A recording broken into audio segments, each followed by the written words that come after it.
নিয়েছেন, অন্যরা নবীকে নিল না, কিন্তু মা হালিমা নিয়েছেন। ঠকছিলেন? কথা বলেন না, ঠকছিলেন? তায়েফ থেকে যত উট এসেছে সব টক টক টক টক টক টক করে আগে চলে আসছে, আর হালিমার উট একদম পিছনে। বিয়ারিং এর তেল নাই, কের কের কের কের কের কের করে।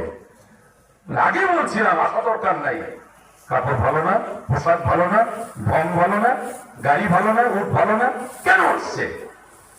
কিচ্ছু বলে নাই।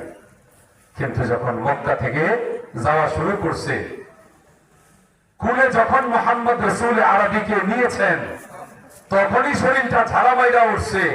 বুকের সঙ্গে যখন টাচে লাগছে, উনি বুঝতেছেন যে শরীরের ভেতরে স্কিন পরিবর্তন হচ্ছে। এইরকম নবীর মাদ্রাসাকে যারা বুকে নিয়েছেন, এই কমিটি, বিগত কমিটি এবং আপনারা যারা নবীর মাদ্রাসাকে বুকে নেবেন, আল্লাহ তাআলা আপনাদের রিজিকে, আপনাদের হায়াতে, আপনাদের জীবনে, আপনাদের সন্তান, সম্পদ, পূর্বপুরুষ, উত্তরসূরি সব জায়গায় মা হালিমার মতো আল্লাহ তাআলা বরকতের মালামাল করবেন। আওয়াজ দিয়ে বলুন আল্লাহু আকবার।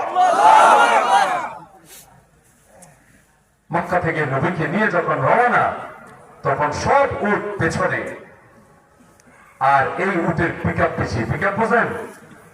অ্যাক্সেলেটার, অ্যাক্সেলেটার ঘা ঘা ঘা ঘা ঘা ঘা করে ছেলেরা চালায় কি? আজকে ওস্তাদ দেখছে যে আপনার হুন্ডা নিয়ে এই এই এই এই এরকম এরকম এরকম এরকম করতেছে, শয়তানে চাবি মারতেছে আর এরকম এরকম করতেছে। ফার্স্ট করে হয়তো কোনো ট্রাকের লগে লাগবে, শেষ। কথা বলেন না কেন? আর কানের ভিতরে ইয়ারফোন, গান শুনতেছে।